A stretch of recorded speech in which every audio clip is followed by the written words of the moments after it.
Praise the Lord. आप सबको जय मसीह की। प्रभु यीशु मसीह का धन्यवाद हो इस दिन के लिए जो परमेश्वर ने हम सबको एक बार फिर से दिखाया है।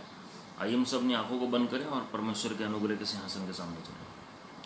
प्रेमेश्वर के पिता परमेश्वर, हम तेरे दिल से शुक्रगुजार हैं। आपके लोग दूर और करीब से एक बार फिर से विश्वासयोग्यता के साथ मौजूद हैं प्रभु जी, आपकी उपस्थिति में, आपके नाम की खातिर, आपके प्यार की वजह से।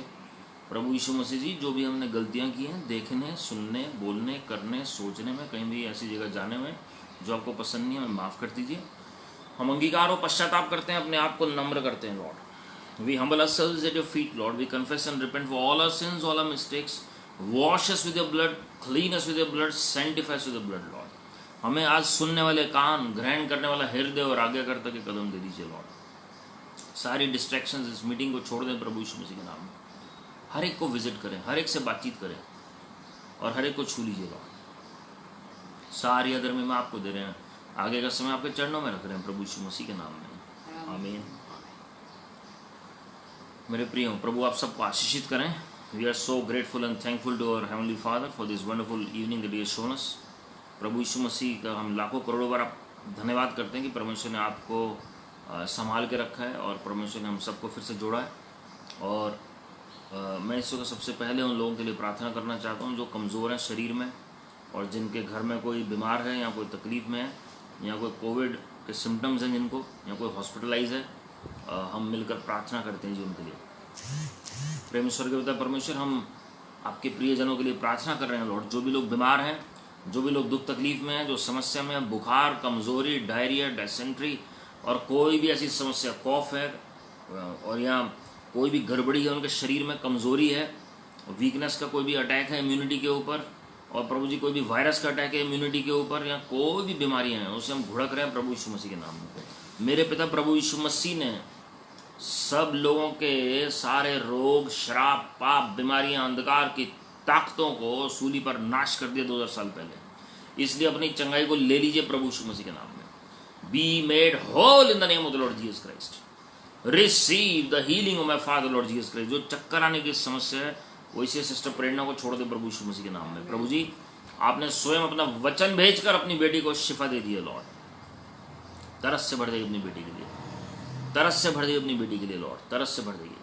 हमें विश्वास है प्रभु जी कि आप मेरे बच्चों से प्यार करते हैं और प्रभु जी हर एक को छू लीजिए इस मीटिंग में लॉर्ड। हम विनती कर रहे हैं लॉर्ड, त्रिपत आंटी जी के घर में जो भी लोग बीमार हैं उनके अंदर पुनरुत्थान की सामर्थ कार्य करने पाए, उनके ब्रदर सिस्टर्स के अंदर, उनके जितने भी ब्लड रिलेशंस के अंदर, उन बच्चों के अंदर, हर एक के अंदर प्रभु जी आपकी सामर्थ कार्य करने पाए लॉर्ड। जो भी लोग हॉस्पिटल में एडमिट हैं वो डिस्चार्ज होने पाए, जल्दी से ठीक होने पाए। पास्टर विजय जी के बेटे उबैद के लिए हम प्रार्थना कर रहे हैं कि वो भी हॉस्पिटल से जल्दी डिस्चार्ज हों प्रभु जी और आपकी महिमा प्रकट होने पाए।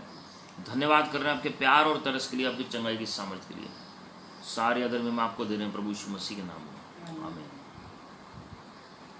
मेरे प्रिय प्रभु आप सबको आशीषित करें। और हम इसी का भाई ईशान के फादर के लिए प्रार्थना कर रहे हैं कि पूरी शिफा मिले उन्हें प्रभु यीशु मसीह के नाम में।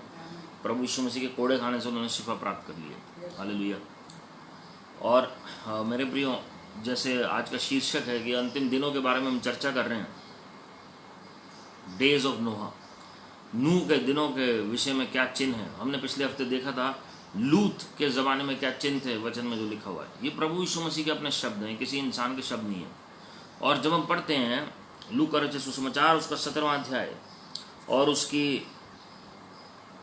26वीं आयत में अगर हम देखेंगे, उसमें लिखा हुआ है, and as it was in the days of Noah so it will be also in the days of the son of man. They ate, they drank, they married wives, they were given in marriage until the day that Noah entered the ark and the flood came and destroyed them all. तो यहाँ पर हम देखते हैं कि क्या क्या बातों की चर्चा हो रखी है जी। यहाँ पे नूह के दिनों के बारे में परमेश्वर कह रहे हैं कि नूह के ज़माने से परमेश्वर कंपेयर कर रहे हैं अंतिम दिनों को, और परमेश्वर कह रहे हैं कि कैसे लोग खाने पीने में लिप्त थे, कैसे शादी ब्याह हो रहे थे, और जब तक नूह जहाज पर नहीं चढ़ गया तब तक ये सब काम होते रहे जी। तो क्या खाना पीना गलत है? क्या शादी ब्याह करना गलत है? ऐसा नहीं है मेरे प्रियो। लेकिन उस समय में कुछ डिफरेंट हो रहा था जो पहले कभी इतिहास में नहीं हुआ, और अब हम अंतिम दिनों में उन बातों को देख रहे हैं, वो दोहराई जा रही हैं। जब परमेश्वर ने कहा कि अंतिम दिनों के विषय में, नूह के ज़माने से या लूत के ज़माने से परमेश्वर ने कंपेयर किया, जब आप लूत के बारे में पढ़ते हैं तो उसमें भी लिखा हुआ है they ate, they drank, they brought, they sold, they planted, they build. हमने पिछले हफ्ते देखा था। लेकिन यहाँ पर परमेश्वर कुछ अलग बातें कह रहे हैं। दे एट, दे ड्रैंक, ये हमने पिछले हफ्ते देखा था। और हम देख रहे हैं इस वक्त भी संसार में अलग अलग बातों के बारे में लोग चर्चा करते हैं खाने पीने को लेकर, और जो इस वक्त नॉर्मल खाने पीने से हटकर फास्ट फूड का ज़माना है। और हम देखते हैं कि ऐसे ऐसे पकवान हैं बाज़ार में, ऐसे ऐसे फूड आइटम्स हैं मार्केट में जो कभी आपने देखे नहीं थे आज से 20 साल पहले, 15 साल पहले, 25 साल पहले, 30 साल पहले। और अब हम देखते हैं कि हर गली में, पूरे देश में देख लीजिए, विदेशों में देख लीजिए, हर जगह आपको मिलेंगे जी। जब इसमें लिखा है दे ड्रैंक, इसका मतलब क्या है जी? ये मदिरा से रिलेटेड बात कर रहे हैं जी। आज की डेट में आपको इतने बेवरेजेस मिल जाएंगे आपको। पहले सिर्फ लोग चाय और कॉफ़ी की बात करते थे, लेकिन अभी आप देखेंगे कि नशीले पदार्थ इतने हो गए और कोई एंड नहीं है, और आपको पता ही नहीं है कि दुनिया में क्या क्या हो रहा है जब तक आप दुनिया के अंदर नहीं जाते। तो परमेश्वर जो है इन सारी बातों के विषय में कह रहे हैं। और उसके बाद लिखा द मैरिड वाइफ्स। अब द मैरिड वाइफ्स का मतलब क्या है? जो इलीगल प्रोसेस से मैरिज होती है, जो ऑलरेडी वाइफ है और वो फिर मैरिज कर रही है बिना डाइवोर्स के या बिना परमेश्वर की व्यवस्था के। और अलग से लिखा हुआ है they were given in marriage. अब ये क्या है? ये दोनों बातें मैरिज से रिलेटेड अगर हम देखते हैं उत्पत्ति की पुस्तक, उसका 6वां अध्याय, तो उसमें साफ जवाब मिलता है कि नूह के ज़माने में शादी ब्याह कैसे हो रहे थे। वो उसकी अभी हम चर्चा करेंगे जो हम देखेंगे वचन में। तो परमेश्वर ने कहा ये सारी बातें अंतिम दिनों में होंगी दोबारा से, और तब आप समझ जाओ कि परमेश्वर का पुत्र शीघ्र आने वाले हैं बादलों पर अपने लोगों को लेने के लिए। मेरे प्रियो, हम आंखें मूंद कर बैठ जाएं, इसका मतलब ये नहीं है कि सच्चाई बदल जाएगी। बहुत सारे लोग ये टॉपिक नहीं छेड़ेंगे क्योंकि उन्हें लगेगा कि कहीं लोग डर ना जाए, लेकिन ये डरने की बात नहीं, ये लोगों को चिताने की बात है और लोगों को तैयार करने की बात है। अगर हम लोगों को नहीं बताएंगे सच्चाई तो लोग कैसे तैयार होंगे जी प्रभु के आगमन के लिए और आने वाले समयों के लिए। हम देख रहे हैं इस वक्त संसार में जो बातें हो रही हैं, वचन में लिखा हुआ है लोगों के जी में जी नहीं रहेगा। आने वाली घटनाओं की बाट जोते जोते, उसमें लिखा हुआ है, लूका में ही लिखा हुआ है, आप पढ़ सकते हैं 21वें अध्याय में और मत्ती 24वें अध्याय में। क्यों? क्योंकि लोगों को पता ही नहीं आगे क्या होने वाला है, लेकिन भविष्यवक्ता ये अभिषेक आपको और मुझे तैयार करता है, और प्रभु यीशु मसीह के शब्द हमें तैयार कर रहे हैं यहाँ पर आने वाले समय में क्या होने वाला है। वचन में हर चीज़ का ब्लूप्रिंट है, लेकिन हम उस पर ध्यान नहीं देते हैं जी। और बहुत ज़रूरी है कि हम ध्यान दें कि परमेश्वर का वचन हमें क्या सिखा रहा है। मत्ती 24वां अध्याय 37 से 39 जब आप पढ़ेंगे उसमें भी यही बातें लिखी गई हैं कि नूह का समय होगा जी। तो सबसे पहले हम देखते हैं नूह के ज़माने में हो क्या रहा था। उत्पत्ति, जेनेसिस चैप्टर 5 वर्स 29। उत्पत्ति 5:29 में अगर आप पढ़ेंगे उसमें लिखा है ही, मतलब Lamech, called his name Noah, means rest, saying this one will comfort us concerning our work and the toil of our hands because of the ground which the Lord has cursed. अब श्राप तो परमेश्वर ने कितने साल पहले दिया था, लेकिन अब प्रोफेटिकली लमेक जो है, जो नूह का पिता है, वो क्या नाम दे रहा है? नूह नाम दे रहा है, मतलब कि विश्राम, जो हमें विश्राम स्थल में लेकर जाएगा या जो विश्राम देगा अपने लोगों को या जो आराम देगा। दिस वन विल कंफर्ट अस, वो हमें तसल्ली देगा। और हम जानते हैं नए नियम में पवित्र आत्मा हमारे तसल्ली देने वाले परमेश्वर। और उसमें लिखा है concerning our work and the toil of our hands, जो हम मेहनत कर रहे हैं, जो कार्य कर रहे हैं, है ना जी, उससे परमेश्वर विश्राम देंगे, उससे परमेश्वर विश्राम देंगे। Because of the ground which the Lord has cursed. हम जानते हैं कि जब श्राप आया भूमि के ऊपर तो परमेश्वर ने कहा आदम को कि तुम्हें अब मेहनत करनी पड़ेगी, तुम्हें पसीना बहाना पड़ेगा, खून पसीना तुम्हें बहाना पड़ेगा, और फिर जाके तुम्हारी शुरुआत होगी वो जो कुछ ना कुछ जो भूमि उगाएगी। लेकिन क्या उगाएगी? ऊंट कटारे उगाएगी। तो यहाँ पर वो श्राप की बात हो रही है। और हम जानते हैं गलातियों 3:13-14 में प्रभु यीशु मसीह ने वो श्राप तोड़ दिया। अंतिम दिनों में भी ये श्राप तोड़ने का प्रकाशन कलीसिया के ऊपर उतरेगा जी। अभी सिर्फ कुछ ही लोग जानते हैं, लेकिन परमेश्वर भरपूरी में ले जाने के लिए और कंप्लीट रेस्टोरेशन में ले जाने के लिए अवश्य है कि श्राप तोड़ेंगे परमेश्वर हर एक के, ताकि वो कंप्लीट रेस्टोरेशन में चलें प्रभु की महिमा के लिए। और परमेश्वर लेकर जाएंगे अपने लोगों को, परमेश्वर लेकर जाएंगे अपने लोगों को। हालेलुया। परमेश्वर अपने लोगों को अपने साथ तैयार करेंगे ले जाने के लिए, लेकिन उससे पहले ब्लेसिंग्स का रेस्टोरेशन होगा जी। He is going to restore every blessing for the glory of God. He is going to restore every blessing for the glory of God. Hallelujah. तो यहाँ पर परमेश्वर कह रहे हैं शराब टूटेंगे जी। कई साल बाद याद आ रही है, लेकिन ये चिन्ह के तौर पर है अंतिम दिनों में कि नोहा की तरह जनरेशन खड़ी होगी जी, जो रेस्टिंग प्लेस में परमेश्वर के लोगों को लेकर जाएगी। जैसे यहोशू और कालेब खड़े हुए हैं और उन्होंने इजराइलियों की अगुवाई की। जोशुआ का मतलब भी छुड़ाने वाला था। इसी तरह यूसुफ को परमेश्वर ने खड़ा किया अपने ज़माने में। किस तरीके से उसने इजराइलियों की मदद की और विश्राम स्थल में इजरायली लोग प्रवेश किए। जब 70 से ज़्यादा इजरायली मदद मांगने के लिए और शरण स्थान में आए मिस्र में, यूसुफ की वजह से वो बचे। हालेलुया। तो अंतिम दिनों में मेरे प्रियो, हो सकता है आपके घर में ही ऐसे नोहा परमेश्वर ने रखे हैं जी, ऐसे लोग परमेश्वर ने रखे हैं जो वाक्य में तैयार कर रहे हैं आने वाली पीढ़ी को, जो वाक्य में तैयार कर रहे हैं आने वाली जनरेशन को प्रभु की महिमा के लिए। हालेलुया। उत्पत्ति 6 अध्याय उसकी पहली आयत में अगर हम देखें, उसमें लिखा, now it came to pass when men began to multiply on the face of the earth and daughters were born to them. जब लोग गुणानुवाद होने लगे और बेटियां उत्पन्न होनी शुरू हुई। आप जानते हैं इस वक्त जो पॉपुलेशन है वो कितनी बढ़ रही है, उसमें लिखा मल्टीप्लाई होना शुरू हुआ है। और एक हिस्टोरियन ने और कुछ थियोलॉजियंस ने भी ये एंटिसिपेट किया है कि जब नूह का ज़माना चल रहा था तो वहाँ पर जो पॉपुलेशन थी 7 से 8 अरब के बीच में थी उस वक्त दुनिया की, और एग्जैक्टली इस वक्त भी 7 से 8 अरब के बीच में है। हालेलुया। ये अभी की कैलकुलेशन नहीं है, ये कई साल पहले हो गई थी जब पृथ्वी आज की डेट में 7 अरब में नहीं पहुंची थी। तब ये कैलकुलेशन हो गई थी कि उस ज़माने में 7 से 8 अरब लोग पृथ्वी पर रह रहे थे, लेकिन लोग वचन नहीं सुन रहे थे जी नूह का। तो इस वक्त भी एग्जैक्टली वही सिचुएशन है।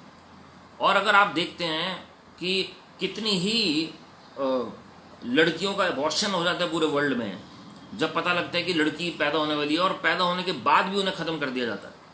ये प्रथा कई जगहों पर चल रही है आज भी। तो यहाँ पर एक बड़ी बात थी, ऐसा लिखा गया कि daughters were born to them, जैसे एक बड़ी बात होगी हो कि लड़कियां उत्पन्न हो रही हैं। तो अब हम देखते हैं अवेयरनेस बढ़ गई है इस बात की कि लड़कियों को बचाना ज़रूरी है जी, कि लड़कियां भी जो हैं वो लड़कों के दर्जे पर आ रही हैं प्रभु की महिमा के लिए। ये अब लोग मानना शुरू हो रहे हैं। बिब्लिकली तो परमेश्वर ने बराबर दर्जा पहले से दिया हुआ है। तो हम देखते हैं कि ये नूह के ज़माने में भी ये सब चल रहा था, और इसका मतलब उस वक्त लड़कियों की पॉपुलेशन कम हो गई थी, लेकिन अब फिर से बढ़ना शुरू होती है population. So multiplication, that is population will increase in the last days. आपको पता है ये एस्टिमेट किया जाता है हर साल इंडिया जो है, इंडिया की जो पॉपुलेशन बढ़ती है हर साल वो एक ऑस्ट्रेलिया को उत्पन्न करता है। Every year India produces 1 Australia. इतनी पॉपुलेशन बढ़ती है इंडिया में। और अनऑफिशियली इंडिया की जो पॉपुलेशन है वो चाइना के एट पार है, चाइना से कम नहीं है, लगभग बराबरी पर है इंडिया और चाइना। क्योंकि यहाँ पर बहुत सारे ऐसे स्लम्स हैं, बहुत सारी झुग्गी झोंपड़ियाँ हैं जो अनअकाउंटेड फॉर हैं, जिनका कोई गिनती ही नहीं है। तो वो लोग कभी सेंसस में आ ही नहीं पाते हैं जी। तो जब आप उनका एस्टीमेट लगाते हैं तो आपको पता लगता है कि पॉपुलेशन जो है, पॉपुलेशन एक्सप्लोजन हो रहा है और चाइना के एट पार है। और एक एस्टीमेट के तहत इंडिया कई साल पहले चाइना को भी क्रॉस कर गया था। क्योंकि उसका हमारे पास कोई ऑफिशियल डेटा नहीं है, इसलिए हम उस बात को बोल नहीं सकते हैं, लेकिन ये एक स्टडी के हिसाब से पाया गया है। तो हम देखते हैं कि लोगों की जनसंख्या बढ़ेगी अंतिम दिनों में, और इस वक्त एग्जैक्टली 7 से 8 अरब के बीच पॉपुलेशन है जो नूह के ज़माने में एस्टिमेटेड थी। जब आप देखते हैं उत्पत्ति 6 के 2 में, that the sons of God, अब ध्यान से सुनिएगा, ये सन्स ऑफ गॉड जो वर्ड है, आप अय्यूब में भी पढ़ेंगे, परमेश्वर के पुत्र जो शब्द है। जब शैतान आता है पूरी पृथ्वी पर घूमता हुआ और वो परमेश्वर के पुत्रों के साथ प्रभु की उपस्थिति के सामने एंटर करता है जी, वहां पे उपस्थित होता है और परमेश्वर पूछते हैं कि तुम कहां से आ रहे हो। तो यहां पर ये सन्स ऑफ गॉड एक कैटेगरी है, ये हेवनली बीइंग्स हैं, ये खाली फरिश्ते ही नहीं हैं, लेकिन ये one of the highest category of angels है हेवन में, जो परमेश्वर के बहुत समीप रहने वाले, जैसे करूब हैं उस तरीके से हैं जी। और वो इस तरीके से प्रतीत होते हैं, जो परमेश्वर ने अपने भविष्यवक्ताओं को रिवील किया है, कि मानो कि जैसे इंसानों की तरह वो हैं। बहुत सारे एंजल्स आप पढ़ेंगे वचन में जो इंसान के रूप में पाए जाते हैं, और इनके पास अलग अलग पावर्स हेवन में परमेश्वर ने दी है। जैसे 4 क्रिएचर्स अलग बीइंग्स हैं, दे आर नॉट एंजल्स, जब आप पढ़ते हैं प्रकाशित वाक्य में 4थे अध्याय में।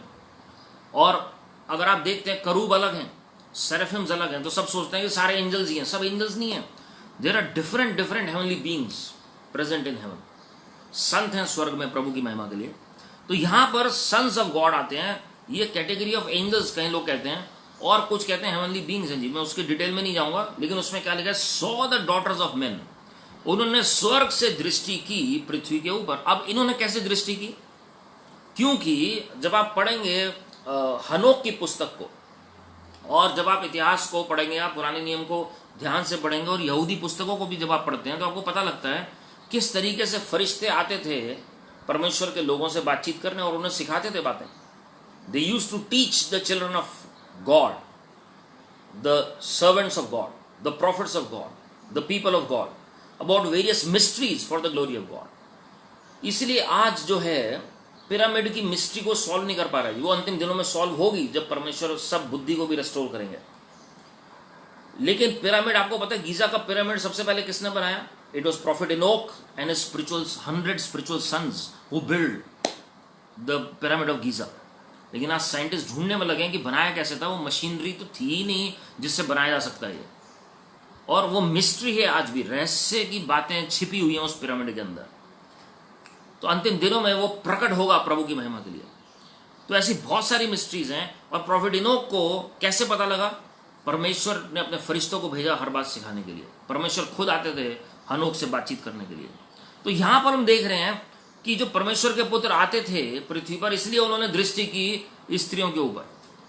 उनकी नजर वहां से हटी जिस असाइनमेंट के तहत वो आए पृथ्वी पर, और उन्होंने जो लड़कियां थी उनके ऊपर दृष्टि की, और उसमें लिखा दे वर ब्यूटीफुल। और एम्पलीफाइड में जब आप पढ़ेंगे उसमें लिखा they were beautiful and desirable, वो चाहत के योग्य थी। और उसमें लिखा है and they took wives for themselves of all whom they choose. मैं आपको इसलिए बता रहा था, नए नियम में जब प्रभु यीशु मसीह ने कहा शादी ब्याह हो रहे थे, शादी करना गलत नहीं है। वचन में अगर आप पढ़ेंगे तो उसमें लिखा है it is not good for a man to be alone. पुरुष के लिए अकेले रहना अच्छा नहीं है, यही स्त्री के लिए भी लागू होता है। और उसमें यह भी लिखा he who finds a wife finds favour with the Lord. फिर परमेश्वर ने यह भी लिखा है 3-fold cord is not easily broken. तो ब्लेसिंग दी हुई है परमेश्वर ने मैरिज में। लेकिन यहां पर कंटेमिनेशन आ जाता है, इसलिए परमेश्वर ने कहा नूह के दिन होंगे जब शादी ब्याह हो रहे होंगे। तो शादी ब्याह करना गलत नहीं है, लेकिन प्रभु किस कॉन्टेक्स्ट में कह रहे हैं हमें समझना बहुत जरूरी है। और परमेश्वर ने यहां पर उत्पत्ति में साफ जिक्र किया है, उसमें लिखा है they took wives for themselves of all whom they chose, और चोज सॉरी, जिसको उन्होंने चुना उससे उन्होंने शादी की। आज भी हम देखते हैं अंतिम दिनों में जिसके जो दिल में आ रहा है वो कर रहा है जी, अपने हिसाब से कर रहा है, जो उसके मन में आ रहा है, जो प्रभु की ओर से नहीं है। जब तक परमेश्वर आपको डायरेक्ट ना करें, इसलिए बहुत सारे लोग गलत डिसीजंस ले लेते हैं, गलत निर्णय ले लेते हैं और बाद में पछताते हैं जी, क्योंकि प्रभु इन्वॉल्व ही नहीं है कहीं भी। जब प्रभु से पूछेंगे तो परमेश्वर गाइड भी करेंगे। लेकिन लोग सब कुछ जल्दी में करना चाहते हैं, और फिर वो चाहते हैं कि परमेश्वर हर एक चीज में आशीषित करें। परमेश्वर हर चीज में आशीषित नहीं करते हैं, लेकिन जो परमेश्वर जो बात बताते हैं वो ऑलरेडी आशीषित होती है प्रभु की महिमा के लिए। जो परमेश्वर असाइनमेंट देंगे, चाहे मिनिस्ट्री हो, चाहे मैरिज हो, चाहे जॉब हो, चाहे बिजनेस हो, जो परमेश्वर देंगे, वचन में लिखा है जो धन यहोवा देते हैं उसमें वो दुख नहीं मिलाते, जो आशीष यहोवा देते हैं उसमें वो दुख नहीं मिलाते। हालेलुया। मेरे प्रियो, उन्होंने गलत तरीके से शादी ब्याह रचना शुरू किया, और कोई रेसिस्ट क्यों नहीं कर पा रहा था, कोई रोक क्यों नहीं पा रहा था? क्योंकि ये स्वर्गीय बीइंग्स थे, ये स्वर्गदूतों के फॉर्म में थे, और इसलिए इनके खिलाफ कोई खड़ा नहीं हो सकता था कोई फाइट करने के लिए, कोई आर्मी ऐसी नहीं थी जो इनको रोक सके इनके मकसद से। और लेकिन उससे पूरे मनुष्य जाति कंटेमिनेटेड हो गई। जहां जहां इन्होंने व्यभिचार किया, आत्मिक व्यभिचार पहले, क्योंकि ये आत्मिक जन थे, और उसके बाद शरीर का रूप धारण करके आए। वचन में लिखा हुआ है फरिश्ते भी इंसान का रूप धारण करके आ सकते हैं, ये कैपेबिलिटी होती है उनके अंदर। तो नहीं पहचान पाई थी उन्हें। और उसके बाद ये उस समय लोगों को नहीं पता लगा, लेकिन परमेश्वर से कुछ नहीं छुपा था। और परमेश्वर ने क्या कहा तीसरी आयत में, my spirit shall not strive with man for ever. आपको पता है इस वक्त भी ऐसे शादी ब्याह हो रहे हैं, आप शॉक्ड हो जाएंगे सुन के। विदेशों में कई कंट्रीज ऐसी हैं जहां पर लोग, इंसान जो है वो बकरियों से शादी कर रहे हैं, ऐसे इंसान हैं जो मुर्गियों से शादी कर रहे हैं, और कुछ ऐसे भी हैं जो वहम के कारण पेड़ों से और पौधों से शादी करते हैं जी। ये सालों से रीति रिवाज कई जगह चले आ रहे हैं। और वो जो बुद्धि है वो इस तरीके से बंद है, क्योंकि ये नूह के ज़माने से सब चला आ रहा है जी।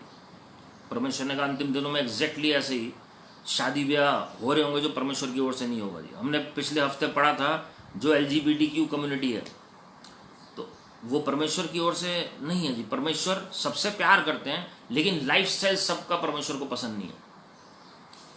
It is an abomination in the sight of the Lord. और हम रोमियो पहले अध्याय में भी देखते हैं, परमेश्वर ने साफ चिताया कि जो नेचुरल तरीके से जो लोग नई शादी कर रहे हैं उसमें वो परमेश्वर उन्हें छोड़ देते हैं, और जो उनके मन में आता है वो करते हैं जी। जो गे लाइफ स्टाइल चल रहा है और जितनी भी अलग अलग चीज़ें चल रही हैं, and this is the sorry state of the world. और यहाँ पर एग्जैक्टली परमेश्वर को दुख लगता है फिर से।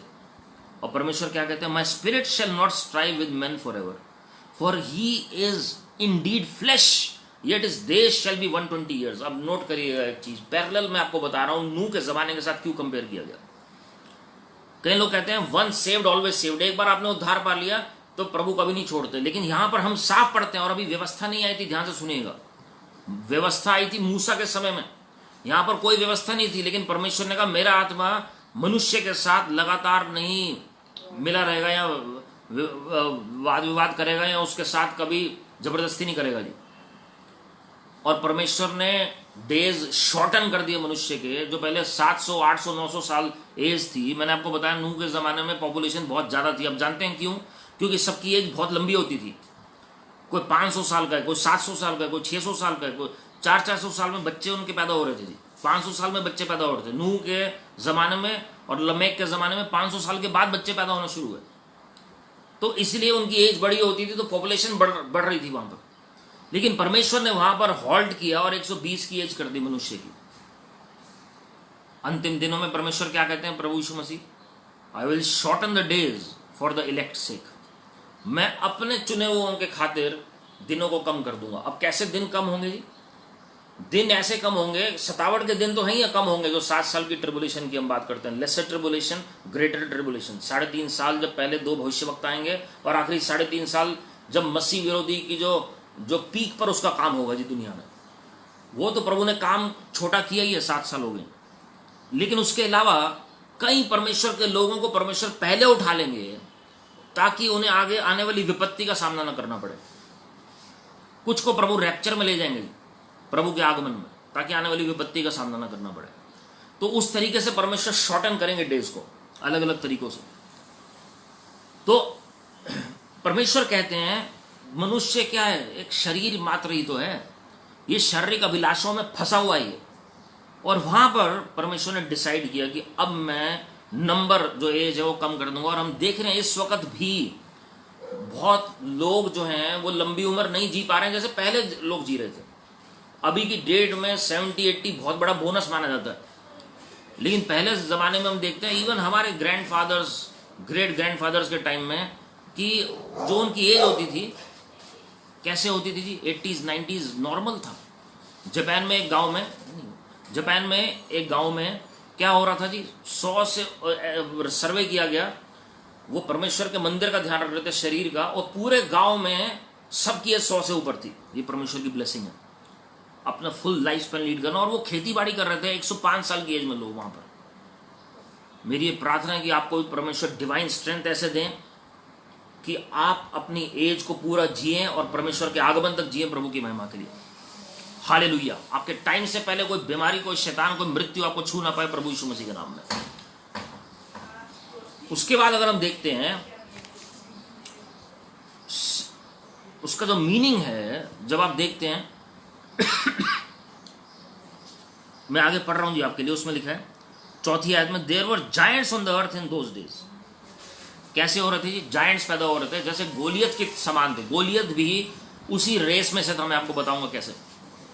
उसमें लिखा there were giants on the earth in those days, और हम भूल जाते हैं इसके बाद क्या लिखा हुआ है। और उसमें लिखा है एंड ऑल्सो आफ्टरवर्ड, उसके बाद भी हुए जायंट्स। खाली उस जमाने में नहीं हुए, उसमें लिखा हुआ है उसके बाद भी हुए। 4th आयत में हिंदी में पढ़ रहा हूं, उन दिनों में पृथ्वी पर दानव रहते थे, और इसके पश्चात जब परमेश्वर के पुत्र मनुष्यों की पुत्रियों के पास गए, तब उनके द्वारा जो पुत्र उत्पन्न हुए वे शूरवीर होते थे, जिनकी कीर्ति प्राचीन काल से प्रचलित है। आप जानते हैं एक बड़ी हिला देने वाली बात क्या है? आप कई बार ग्रीक माइथोलॉजी के कई हीरोज़ को पढ़ते हैं, कईयों का नाम सुनते हैं आप, और कई ऐसे लोगों के बारे में सुनते हैं जो ऐसा लगता है कि माइथोलॉजिकल कैरेक्टर्स हैं, है ना जी। तो लेकिन एक्चुअल में इसमें क्या लिखा हुआ है? They were that mighty men who were of old men of renown. कौन पैदा हो रहे थे? ऐसे मनुष्य पैदा हो रहे थे, जायंट्स ऐसे पैदा हो रहे थे, जैसे आज के डेट में आप फिक्टिशियस कैरेक्टर्स होते हैं, बैटमैन, सुपरमैन, ही मैन, ये जितने भी हैं आप देखते हैं। तो उस जमाने में ये कहाँ से आइडियाज आई है आज मनुष्य के पास? उस जमाने में जो थे वो इस तरीके के जायंट्स पैदा हो रहे थे जिनको रेसिस्ट करना इम्पॉसिबल था। जैसे गोलियत को देखकर डर गए सारे इजरायली, और वो 40 दिन तक ललकारता रहा, एक इजरायली की हिम्मत नहीं थी, पूरी की पूरी सेना डर गई इजराइल की उसका सामना करने के लिए। वो दाऊद के ऊपर अभिषेक था परमेश्वर का, जिसकी वजह से उसने सामना किया, लेकिन इम्पॉसिबल था उस वक्त फेस करना जायंट्स को। और दाऊद राजा तो बहुत बाद में आए थे, मैंने आपको बताया उसमें लिखा है इंग्लिश में, एंड ऑल्सो आफ्टरवर्ड, बाद में भी। और उसमें लिखा when the sons of God came into the daughters of men and they bore children to them. आज भी हम उन्हें नेफिलिम्स कहते हैं, और आज भी उनकी प्रजाति मौजूद है पृथ्वी पर अलग अलग जगहों पर। एक नेफिलिम एजेंडा करके प्रोग्राम है, आप कभी सर्च कर सकते हैं उस पर यूट्यूब में, तो आपको पता लगेगा कि ऐसे ऐसे लोग हैं जो मौजूद हैं जो आज भी नेफिलिम की प्रजाति से, मतलब कि जिन्हें हम एलियंस भी कहते हैं। कई लोग कहते हैं एलियंस तो सब नकली हैं, ये सब बनाई हुई बातें हैं, लेकिन अंतिम दिनों में नूह के ज़माने की चर्चा जब होगी, जब परमेश्वर ने कहा, तो एलियंस की चर्चा भी बढ़ रही है, आप देख रहे हैं, क्योंकि उस ज़माने में भी एलियंस थे। ये वचन कह रहे हैं, मैं नहीं कह रहा हूँ। जायंट्स थे, नेफिलिम्स थे, और एग्जैक्टली अंतिम दिनों में इनकी चर्चा बढ़ जाएगी। आप नहीं देख रहे तो उसका मतलब ये नहीं है कि वो मौजूद नहीं है जी। आज भी उनकी मीटिंग्स पृथ्वी पर चलती हैं, लेकिन मैं उसकी डिटेल में नहीं जाऊँगा क्योंकि वो कुछ और विषय हो जाएगा। लेकिन मैं आपको सिर्फ इतना बता रहा हूँ, they are for real, they are for real, और दे हैव डिफरेंट पावर्स। और परमेश्वर जो है उनको एक टाइम दे रहे हैं, उसके बाद परमेश्वर न्याय करेंगे जी प्रभु की महिमा के लिए। और जब आप 5वीं आयत में देखते हैं, then the Lord said that the wickedness of man was great in the earth. परमेश्वर ने क्या कहा? जो मनुष्य की जो बुराई है पृथ्वी पर बढ़ गई है, बहुत बुराई। हम कहते हैं कितनी बुराई बढ़ गई है इस वक्त पृथ्वी पर, कितना पाप बढ़ गया पृथ्वी पर। ये चर्चा एग्जैक्टली नूह के ज़माने में होती थी। कैसे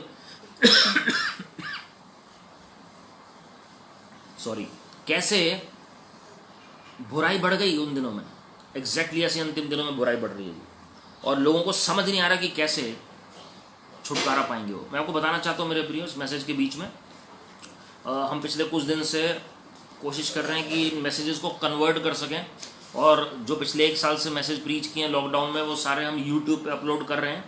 तो आने वाले दिनों में आपको ये सारे मैसेजेस यूट्यूब पर भी प्रभु की दया से मिलेंगे। तो आप और लोग जो लोग यूज़ नहीं कर रहे हैं फेसबुक, आप उनके साथ भी शेयर कर सकते हैं, तो so that people can be prepared for the second coming of Lord Jesus Christ, और लोग परमेश्वर की शिक्षा में बढ़ सकेंगे। तो आप शेयर कर सकते हैं ये मैसेजेस यूट्यूब के माध्यम से भी। आने वाले दिनों में वो आपको मिल जाएंगे वो सारे मैसेजेस यूट्यूब पे। And time prophetic vision channel पे आप जाके सब्सक्राइब कर सकते हैं और लोगों के साथ शेयर कर सकते हैं। और यहां पर लिखा हुआ है, then the Lord said that the wickedness of man was great in the earth and that every thought or intent or motive of the thoughts, thought of the thoughts, सोच की भी सोच जो है, सोच की भी सोच of his heart was only evil continually और ऑल द डे। जैसे जिसे हम आज फैंटेसी कहते हैं, फैंटेसाइजिंग, और यहाँ जो मेनियक थॉट्स होते हैं, ये आदमी डिलिबरेटली गलत थॉट्स को एंटरटेन कर रहा है, और वो आपके जो सोच विचार है ना जी, वो आपको कंटेमिनेट कर रहे हैं, करप्ट कर रहे हैं अंदर से, आपके डीएनए को, आपके ब्लड लाइन को, आपके एनवायरमेंट को, आपके स्पिरिचुअलिटी को, आपके हेल्थ को, हर एक चीज को, और आपके सोल, आपके थॉट प्रोसेस को वो इस वक्त भ्रष्ट कर रहे हैं। लेकिन लोग जान नहीं पा रहे हैं। अंतिम दिनों में एग्जैक्टली ऐसे ही हो रहा है। और परमेश्वर ने क्या देखा, काम तो है ही है बुरे, लेकिन सोच भी लगातार बुरी चल रही है। लगातार ध्यान से सुनिएगा, हर एक के दिमाग में कुछ ना कुछ नेगेटिव, कुछ ना कुछ गलत ख्यालात रोज आ सकता है। परमेश्वर उससे नाराज नहीं होते हैं, परमेश्वर मौका देते हैं पश्चाताप का। और जब हम उसे रिजेक्ट करते हैं, रिब्यूक करते हैं, तो हम उसे एंटरटेन नहीं करते हैं, तो हम जैवन से बढ़कर बनते हैं। Rebuke there and then for the glory of God. लेकिन अगर आप कंटिन्यूअली एंटरटेन कर रहे हैं गलत थॉट्स को, then it becomes an abomination in the sight of the Lord. तब परमेश्वर को उससे घृणा होने लग जाती है, उस सोच विचार, उस लाइफस्टाइल से, और वहां से पाप को जन्म दिया जाता है। आज जितने भी रेप केसेस हो रहे हैं, वो क्यों हो रहे हैं? आज मर्डर्स क्यों हो रहे हैं? क्योंकि वो सारी वायलेंस की बातें हैं, और वो सारे जितने भी व्यभिचार की बातें, वो पहले इंटरनेट के द्वारा या किसी न किसी ऐसी चीज़ों के द्वारा वो पहुंचती है मनुष्य के अंदर, और आप वो जो आप देखते हैं दुनिया में, वो चीज़ें उनके अंदर जन्म लेती हैं और फिर वो एक्शन में आती हैं जी। पहले वो मन में गलत विचारों को एंटरटेन करते हैं, और उसके बाद शैतान को मौका मिलता है उनको इस्तेमाल करने का। तो इसलिए हम क्या देख रहे हैं, क्या सुन रहे हैं, क्या बोल रहे हैं, वो बहुत मैटर करता है। Speak the word of God, decree the word of God, think the word of God. बीच में ख्यालात आएंगे, लड़ाई होगी, लेकिन जीवन से बढ़कर आपको प्रभु यीशु मसीह ने पवित्र आत्मा के द्वारा बनाया। हालेलुया।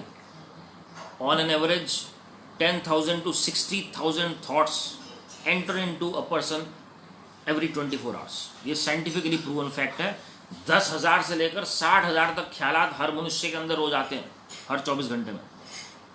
लेकिन आप नोट करें, उनमें से कितने प्रभु से रिलेटेड हैं, कितने ऐसे हैं जो आपको अच्छे ख्यालात आपके माइंड में आ रहे हैं, कितने ऐसे हैं जो आपको माइंड में वचन के ख्यालात आ रहे हैं, प्रार्थना के ख्यालात आ रहे हैं, गवाहियों के ख्यालात आ रहे हैं, या आपको लग रहा है कि वाकई में परमेश्वर आपके साथ भला करने वाले हैं। जो मेजॉरिटी होती है आदमी के अंदर, वो नेगेटिव थॉट्स की होती है। We must overcome them by the blood of the lamb and the word of our testimony. तो शैतान को पता लगता है कि एंटरटेन कर रहा है थॉट्स, वो और थॉट्स भेजेगा आपको, वो और ऐसी सामग्री भेजेगा आपके आसपास, ताकि वो थॉट्स और आपके बढ़ते चले जाएंगे। लेकिन जब आप कुलोसियों 3 अध्याय पहली 2 आयतों के मुताबिक स्वर्गीय वस्तुओं की ओर आप मन लगाते हैं, तो परमेश्वर के और थॉट्स आपके अंदर आते हैं। पवित्र आत्मा और उनके फरिश्ते आपकी सहायता करते हैं। हालेलुया। तो आज की डेट में भी हम ऐसे देख रहे हैं जी। इवन बच्चों के अंदर हम देखते हैं गलत ख्याल आ रहे हैं, चाहे वो वीडियो गेम से रिलेटेड हो, चाहे वो कार्टून से उन्हें आइडियाज़ मिले, चाहे वो मूवीज से मिले, हॉरर मूवीज से मिले, अलग अलग तरीके की कॉमिक्स से मिले, बुक्स से मिले, वो सारे ख्यालात माइंड में आते हैं। जब आप 6ठी और 7वीं आयत को पढ़ते हैं, उसमें साफ लिखा हुआ है, और यहोवा पृथ्वी पर मनुष्य को बनाने से पछताया और वह मन में अति खेदित हुआ। Lord was grieved and the Lord was sorry that he had made man on the earth and it grieved him to his heart। परमेश्वर दुखी हुए कि मैंने क्या बनाया जी, ये क्या बन गया ये। तब यहोवा ने कहा, मैं मनुष्य को जिसकी मैंने सृष्टि की है पृथ्वी के ऊपर से मिटा दूंगा। क्या मनुष्य, क्या पशु, क्या रेंगने वाले जंतु, क्या आकाश के पक्षी, सबको मिटा दूंगा, क्योंकि मैं उनके बनाने से पछताता हूँ। अब सोचिए, जानवर भी इन्वॉल्व हैं इसमें, पशु पक्षी भी इन्वॉल्व हैं इसमें। और हम देख रहे हैं अंतिम दिनों में जब 4 घोड़े चलेंगे, प्रकाशित वाक्य 6ठे अध्याय के मुताबिक, जब पेल हॉर्स की बात होती है, पीले घोड़े की बात होती है, तो उसमें क्या लिखा हुआ है? उसमें किस तरीके से जानवर घात करेंगे मनुष्य को, जानवरों से लोग मारे जाएंगे। और आप देख रहे हैं पिछले 3-4 साल से कैसे जानवरों के अटैक्स बढ़ गए हैं मनुष्य के ऊपर, क्योंकि पाप बढ़ गया और ब्लड लाइन में पाप हर प्रजाति में आ गया जी, चाहे जानवर हो चाहे मनुष्य हो। और यहां पर परमेश्वर ने कहा कि हर एक चीज़ को मिटा दूंगा, क्योंकि क्या हो रहा है जी, सबको बनाने से परमेश्वर पछता है, खाली मनुष्य नहीं, लेकिन जानवरों को भी प्रभु ने कहा मिटा दूंगा। और हम देखते हैं कि परमेश्वर ने उनकी प्रजाति को प्रिजर्व करने के लिए गाइड किया नूह को कि आगे क्या करना है, इंस्ट्रक्शंस दीजिए। परमेश्वर ऐसे ही करेंगे अंतिम दिनों में। और उसके बाद हम देखते हैं कि परमेश्वर ने कैसे सहायता की। एग्जैक्टली वो मिलेनियम रेन को दर्शाता है कि जब वापस पानी रिसीड किया और पृथ्वी पर परमेश्वर ने दोबारा नूह को आशीषित करके स्थापित किया, एग्जैक्टली ऐसे ही परमेश्वर 1000 साल के लिए दोबारा स्थापित करेंगे मनुष्य जाति को। हालेलुया। और ब्लेसिंग को रेस्टोर करेंगे जी परमेश्वर। वो हम देखते हैं आगे 8वीं आयत में लिखा हुआ है, but Noah found grace in the eyes of the Lord. इसी तरीके से रेमिनेंट जो हैं, परमेश्वर के जो लोग परमेश्वर के साथ जो चल रहे हैं, परमेश्वर के जो डर में चल रहे हैं, वो अनुग्रह पाएंगे परमेश्वर की आंखों में। All those people who are walking in the commandments of God, those who are walking as per the righteousness of God, those who are walking in personal relationship with God, वो रेमिनेंट कुछ ही लोग होंगे अंतिम दिनों में। जैसे पूरी पृथ्वी पर 7 से 8 अरब लोगों के बीच में नूह अकेला था। ये रेशियो है।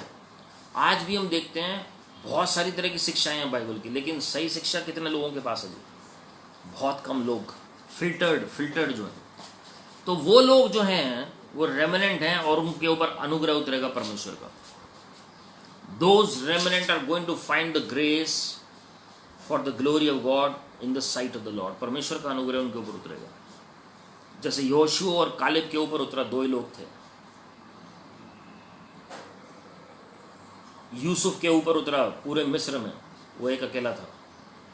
मेरे प्रियो, आज परमेश्वर से अनुग्रह मांगे। His grace is already available, but we must ask Lord, give me the grace to be the part of the remnant. मैं प्रभु जी जो बचाए हुए छुड़ाए हुए लोग हैं, मैं उनका हिस्सा बनने पाऊँ। जैसे नूह आपका भाग था प्रभु जी, और आपने अनुग्रह दिया नूह को। 9वीं आयत में लिखा हुआ है, Noah was a just man. आप ध्यान से सुनिएगा क्वालिटीज क्या थी नोहा की। He was a just man, वो न्यायी पुरुष था। हिंदी में लिखा हुआ है,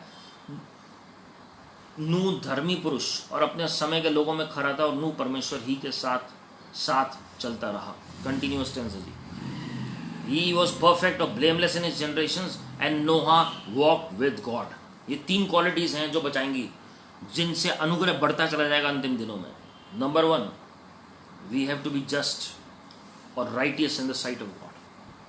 आज लोग गलत चीज़ों को सपोर्ट कर रहे हैं लोगों को खुश करने के लिए, लेकिन यहाँ पर नोहा जो है वो जस्ट है। उसने एंडोर्स नहीं किया गलत चीज़ों को जो हो रही थी पृथ्वी पर, जैसे लूत ने नहीं किया, और परमेश्वर ने अनुग्रह दिया जी।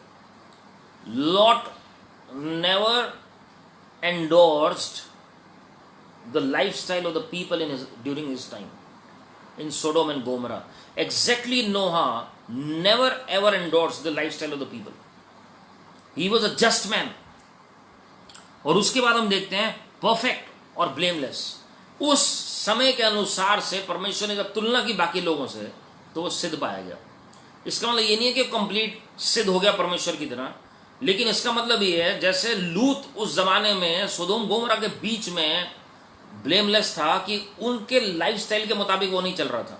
एग्जैक्टली नोहा भी है, वो उनके लाइफस्टाइल के मुताबिक नहीं चल रहा था, इसलिए परमेश्वर ने उसे ब्लेमलेस कहा, क्योंकि उस तरीके के लोगों के बीच में वो खरा उतरा। और उसके बाद लिखा हुआ है, Noah walked with God. Noah walked with God, continuous tense है जी। लगातार वो परमेश्वर के साथ चलता रहा, क्योंकि उसने ज़रूर हनोक से सीखा होगा ये बात, जो उनके पूर्वज रहे हैं, कि किस तरीके से हनोक लगातार परमेश्वर के साथ चलते रहे। हालेलुया।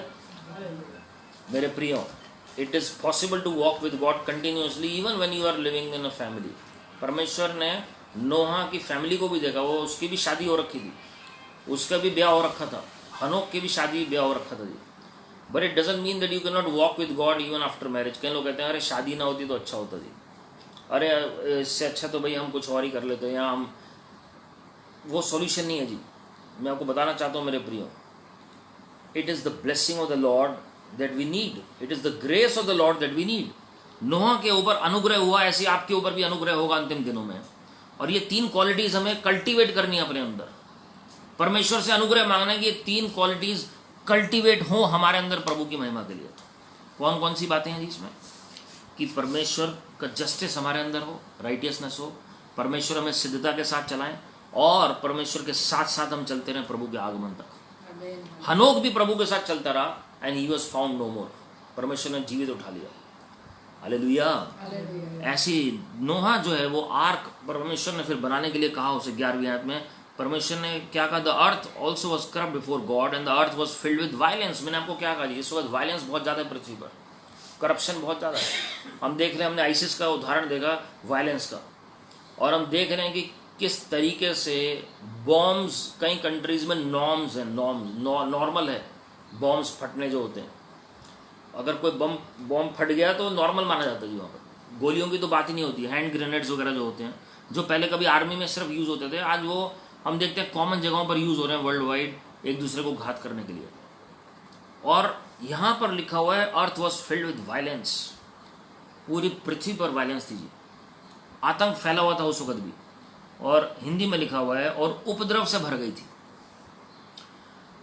परमेश्वर को बहुत दुख लगा। 13वीं आयत में हम अगर आगे पढ़ें, 12वीं आयत से पढ़ते हैं, और परमेश्वर ने पृथ्वी पर जो दृष्टि की तो क्या देखा कि यह बिगड़ी हुई है, क्योंकि सब प्राणियों ने पृथ्वी पर अपना अपना चाल चलन बिगाड़ लिया था। मैंने आपको बताया सोच में प्रॉब्लम है तो चाल चलन भी बिगड़ जाएगा जी, वो दुनियावी लाइफस्टाइल आना शुरू हो जाएगा। और फिर तब परमेश्वर ने नूह से कहा सब प्राणियों के अंत करने का प्रश्न मेरे सामने आ गया है, क्योंकि उनके कारण पृथ्वी उपद्रव से भर गई है, इसलिए मैं उनको पृथ्वी समेत नष्ट कर डालूंगा। इसलिए तू गोपेर वृक्ष की लकड़ी का एक जहाज बना ले, उसमें कोठरियां बनाना और भीतर बाहर उस पर राल लगाना। और 18वीं आयत में लिखा परंतु तेरे संग मैं वाचा बांधता हूं, इसलिए तू अपने पुत्रों, स्त्री और बहुओं समेत जहाज में प्रवेश करना। नूह के साथ 7 और लोगों ने प्रवेश किया। वहां पर 3 पुत्र थे और साथ में तीनों की वाइफ्स और नूह की पत्नी। और हम देखते हैं कि नूह की वजह से परमेश्वर ने उसके घराने को मौका दिया पश्चाताप का। आज आपकी वजह से परमेश्वर आपके घराने को बचाएंगे प्रभु की महिमा के लिए। एग्जैक्टली नूह के दिनों के समान परमेश्वर कह रहे हैं अंतिम दिनों में होगा जी। आज आपके विश्वास की वजह से आपके घराने में उद्धार आएगा प्रभु की महिमा के लिए। आपके बेटे बेटियां उद्धार पाएंगे, आपके स्पाउस उद्धार पाएंगे, और परमेश्वर उनको मौका देंगे, बचाएंगे प्रभु की महिमा के लिए। लेकिन पृथ्वी से परमेश्वर परेशान थे। यशाया 60वें अध्याय में लिखा है जब पृथ्वी पर घोर अंधकार होगा तो परमेश्वर के लोगों के ऊपर प्रभु की महिमा उदय होगी। हालेलुया। आपको पता है मेरे प्रियो, परमेश्वर ने अपने भविष्यवक्ता की आत्मिक आंखें खोली और परमेश्वर आत्मा में टाइम में ले गए वापस। और परमेश्वर ने दिखाया नूह के ज़माने में, जब परमेश्वर ने नूह को ये आज्ञा दी जहाज बनाने के लिए, जब जहाज पूरा हुआ तो सारे के सारे जानवर जब प्रवेश कर रहे थे जो परमेश्वर ने आज्ञा दी थी, तो 1 हफ्ते तक नूह को परमेश्वर ने जहाज बंद करने नहीं दिया। और परमेश्वर खुद खड़े रहे वहां पर।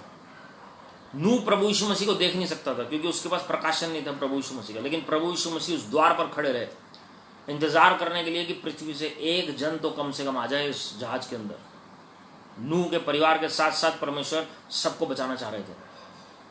It is the will of God that every man should be saved for the glory of God. लूत के जमाने में भी फरिश्तों ने कहा था लूत से, अगर तुम्हारा कोई जानकर भी है शहर में उसे ले आओ, हम उसे भी बचा लेंगे। लेकिन इतना टाइम नहीं था कि बच पाए। इस वक्त भी अंतिम दिनों में टाइम नहीं होगा जी, लेकिन प्रभु का अनुग्रह मौजूद है। आज अपने लोगों को मौका दे रहा है प्रभु का अनुग्रह, परमेश्वर का तरस, प्रभु की दया, ताकि लोग पश्चाताप करें, सीरियस हो जाएं जी। अगर इस कोविड क्राइसिस में भी ये जो चिन्ह हो रहे हैं अंतिम दिनों के, इनको देखकर भी अगर मनुष्य अपनी चाल चलन को नहीं बदल रहा है तो कोई भी चीज़ नहीं बदल पाएगी। ये फिर फैरो के समान हो गए हैं लोग जो प्लेग्स को तो देखते हैं। एक कोट बहुत अच्छा किसी ने कुछ दिन पहले व्हाट्सएप पे भेजा था कि ये दुनिया जो है वो फैरो के समान हो रही है या हो गई है, जो प्लेग से तो डरते हैं लेकिन परमेश्वर से नहीं डरते। और हम जानते हैं कि फैरो का हाल प्लेग के बावजूद भी वो कहता तो था मैं पश्चाताप कर रहा हूं, फिर उन आदतों में चला जाता था, फिर उसका जो हृदय कठोर हो जाता था। उत्पत्ति 7वां अध्याय उसकी पहली आयत में देखिए क्या लिखा, तब यहोवा ने नूह से कहा, तू अपने सारे घराने समेत जहाज में जा, क्योंकि मैंने इस समय के लोगों में से केवल तुझी को अपनी दृष्टि में धर्मी पाया है। Only Noah was found righteous in the sight of God. He was just, he walked with God, he was perfect and he was righteous. वो धर्मी था, प्रभु की महिमा के लिए वो धर्मी था। Hallelujah, hallelujah. और आज भी परमेश्वर अपने धर्मी लोगों को बचाएंगे जी, जो परमेश्वर के डर में चल रहे हैं, जो परमेश्वर की धार्मिकता में चल रहे हैं। खाली ये कहना काफी नहीं है कि प्रभु यीशु मसीह मेरी धार्मिकता है तो मैंने उद्धार पा लिया और मैं जो मर्जी करूं। We are just be fooling ourselves. मेरे प्रियो, मैं आपको बताना चाहता हूं, एक परमेश्वर की धार्मिकता है कि हम विश्वास से धर्मी ठहरें, दैट इज टोटली डिफरेंट। लेकिन एक धार्मिकता वो है जो परमेश्वर पवित्र आत्मा के फलों के द्वारा हमारे अंदर नापते हैं। जो गलातियों 5:22 और 23 में जब पवित्र आत्मा के फल, जो सेंट पॉल क्लियरली सिखाते हैं जी, जब वो फल कल्टीवेट होने शुरू होते हैं, जिनके बारे में मैंने संडे को भी चर्चा की थी, वो जो फल हैं वो हमारे कामों को परमेश्वर में निखारते हैं और पवित्र आत्मा के द्वारा जो काम उत्पन्न होते हैं उसका प्रतिफल स्वर्ग में मिलता है। कैसे पता? 1 कोरिन्थियों 3 अध्याय ध्यान से पढ़िएगा, उसमें लिखा हुआ है हमारे काम आग से परखे जाएंगे। हम किस मंशा से काम कर रहे हैं। मैं अगर आज आपको प्रचार कर रहा हूं, किस मंशा से कर रहा हूं? Is it for name fame gain और is it for edification of the body of Christ? परमेश्वर मेरी मंशा को देखे। मैं कोई फाइनेंशियल गेन के लिए प्रचार कर रहा हूं, ये प्रभु ईश्वर देख रहे हैं। क्या मैं अपने दायरे को बढ़ाने के लिए प्रचार कर रहा हूं, ये परमेश्वर देख रहे हैं मेरी मंशा को? या मैं चाहता हूं कि परमेश्वर के राज्य की बढ़ोतरी हो और परमेश्वर की मैं निस्वार्थ सेवा करूं? हालेलुया। मेरे प्रियो, हर एक काम परमेश्वर की नजर में परखा जाएगा, आग से परखा जाएगा। तो बहुत जरूरी है, आप ये कामों से आप वाकई में उद्धार नहीं पाते हैं, लेकिन कामों से प्रतिफल जरूर पाते हैं स्वर्ग में। और जो काम जिनकी मंशा परमेश्वर के मुताबिक हो, जो काम पवित्र आत्मा के फलों के मुताबिक उपजते हो, ये नहीं कि हमारे धर्म कर्म के काम, लेकिन जो पवित्र आत्मा के प्रेरणा के द्वारा हो, जिसमें परमेश्वर का प्रेम छिपा हो। जो मंशा परमेश्वर के प्रेम में होकर होती है उसका कोई तोड़ नहीं होता। हालेलुया। उत्पत्ति 8वां अध्याय 19 से 22 में परमेश्वर ने क्या कहा नूह को? जेनेसिस 8:19-22 परमेश्वर ने कहा, और सब चौपाए रेंगने वाले जंतु और पक्षी और जितने जीव जंतु पृथ्वी पर चलते फिरते हैं, सब जाति जाति करके जहाज में से निकल आए, सब आगे बाहर। उसके बाद क्या हुआ? तब नूह ने यहोवा के लिए एक वेदी बनाई और सब शुद्ध पशुओं और सब शुद्ध पक्षियों में से कुछ कुछ लेकर वेदी पर होम बलि चढ़ाई। कुछ कुछ क्यों लिए? शुद्ध तो जो गए थे परमेश्वर ने, वो जोड़ा तो परमेश्वर ने 2-2 करके भेजा था। ये क्योंकि जितनी दिन वो आर्क में रहे तो मल्टीप्लिकेशन फिर से शुरू हो गया। हालेलुया। और उसमें से फिर कुछ उसने सबसे पहला भाग परमेश्वर को दिया। आज जरूरी है हम वेदी बनाएं जिस पर अपने जीवन को समर्पित करें और परमेश्वर के प्रति हम अपने आप को हम रखें 100% surrender. Surrender means death to self denial. और जब आप 100% समर्पित करते हैं अपने आप को परमेश्वर के प्रति, तो परमेश्वर अनुग्रह देते हैं, परमेश्वर दया दिखाते हैं। और हम देखते हैं उसने वेदी चढ़ाई, सबसे पहले भेंट परमेश्वर को चढ़ाई, सबसे पहले भेंट परमेश्वर को चढ़ाई। उसने कुछ नहीं पूछा परमेश्वर से, परमेश्वर ने उसे बचा लिया, साथ में जानवरों को बचा लिया, लेकिन उसने वही जानवर जो परमेश्वर ने दिए थे वो परमेश्वर को वापस चढ़ा दिए। हालेलुया। आज जो कुछ आपके पास है वो आपका नहीं है, वो प्रभु का है, प्रभु की महिमा के लिए। आज परमेश्वर ने अगर आपको कुछ दी है आशीष, वो आपके नाम पर जरूर दी है, लेकिन वो प्रभु यीशु मसीह की ही है। तो जब आप परमेश्वर को देते हैं तो परमेश्वर के साथ बार्गेनिंग ना करें, क्योंकि एवरीथिंग बिलोंग्स टू गॉड। जब हमारी जॉब होती है, जब हमारा बिजनेस होता है, जब हमारी मिनिस्ट्री होती है, तो हम परमेश्वर के साथ बार्गेनिंग करते हैं जी। अगर किसी की 1 लाख सैलरी है तो अगर 10,000 प्रभु को देगा तो वो 10,000 कैलकुलेट करेगा कि अरे 10,000 दे दिए प्रभु को, 90,000 ही रह गए मेरे पास। 10,000 में से 1,000 देना आसान है, लेकिन 1 लाख में से 10,000 देने मुश्किल हो जाते हैं। तो उसके बाद भेंट चढ़ती है, वो उससे ऊपर होती है, दशवांश से ऊपर। लेकिन अभी की डेट में जो गवर्नमेंट के आंकड़े हैं, अप्रैल में more than 73 lakh people lost their jobs. 73 lakh लोगों ने अपनी जॉब को खो दिया। तो हम देखते हैं कि वो एकदम से 0 पर आ गई। अब किससे बार्गेनिंग कर सकते हैं? ना जॉब में कर सकते हैं, ना प्रभु के साथ कर सकते हैं। तो जो कुछ प्रभु ने दिया है, प्रभु का धन्यवाद करें। Be grateful to God, never ever grumble while giving to God. Hallelujah. नूह ने खुशी के साथ चढ़ाया जो उसके पास था, और उसके बाद देखिए क्या कहा प्रभु ने। इस पर यहोवा ने सुखदायक सुगंध पाकर सोचा, मनुष्य के कारण मैं फिर कभी भूमि को श्राप न दूंगा। ये परमेश्वर ने खुद डिसाइड नहीं किया। पहले नूह ने भेंट चढ़ाई, बलिदान चढ़ाया, तब परमेश्वर ने डिसाइड किया कि अब मैं श्रापित नहीं कहूंगा भूमि को। Hallelujah. Never again did God cuts the whole planet earth. और फिर हम देखते हैं परमेश्वर ने क्या कहा, यद्यपि मनुष्य के मन में बचपन से जो कुछ उत्पन्न होता है वह बुरा ही होता है, तो भी जैसा मैंने सब जीवों को अब मारा है वैसा उनको फिर कभी ना मारूंगा। अब से जब तक पृथ्वी बनी रहेगी तब तक बोने और काटने के समय, ठंड और तपन, धूप काल और शीतकाल, दिन और रात निरंतर होते चले जाएंगे। परमेश्वर ने क्या किया, मनुष्य को मनुष्य के हाल पर छोड़ दिया। Whatsoever man sows that shall he reap it। यहां से परमेश्वर ने यह कंसेप्ट शुरू कर दिया। पहले सिर्फ पेड़ पौधों तक ये सीमित था, लेकिन अब परमेश्वर ने मनुष्य के ऊपर भी ये लागू कर दिया। पहले परमेश्वर डिसाइड कर रहे थे कि अब मैं डिस्ट्रॉय कर देता हूं, लेकिन अब जो मनुष्य कर रहा है उसी के हिसाब से वो फसल पा रहा है जी। मैं एक स्पीकर को सुन रहा था, वो बोल रहे थे कि जो आज जो लॉकडाउन है पूरी पृथ्वी पर, वो क्यों है लॉकडाउन, क्यों हमारे देश में लॉकडाउन है इस वक्त? क्योंकि लोगों ने खुद मांगा। अब आप कहेंगे खुद कैसे मांगा? अगर आप बच्चों को देखेंगे, वो कितने सालों से हम सुन रहे हैं, बच्चे यही कहते हैं कि भाई हमारे स्कूल जाने की इच्छा नहीं है, हम चाहते हैं हम घर पे ही बैठे, घर पे बैठ के पढ़ाई करें। कई लोग तो ये कहते हैं हमें पढ़ाई करनी नहीं है, और हम देख रहे हैं अब एग्जाम्स भी होने मुश्किल हो गए हैं बच्चों में। कहीं जो जॉब कर रहे थे वो कह रहे थे भाई जॉब से एक दिन तो छुट्टी मिले।